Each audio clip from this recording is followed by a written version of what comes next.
This is a visual representation on how to remove the rear seats on the Audi A8 and S8 with individual adjustable rear seats.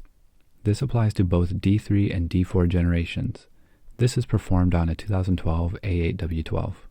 Begin by raising the leading edge of the seat bottom. You will find near the outside front corner a spring-loaded lever. Actuate the lever and give a very firm tug upward. Then gently lift the cushion upward and forward out of the mounting clips at the rear of the cushion.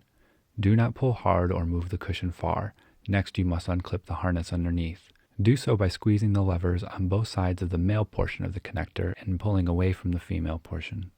With the lower cushion out of the way, a nut and bolt at the base of the seat back, as well as 2 bolts on the front corners of the seat frame under carpet flaps can now be removed, the harness for the seat back disconnected, and the entire seat back and lower frame lifted upward out of its mounting brackets and removed from the car.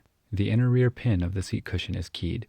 When installing the seat bottom again, this pin must first be aligned with its slot. Then push the rear downward to snap into position and do the same with the leading edge.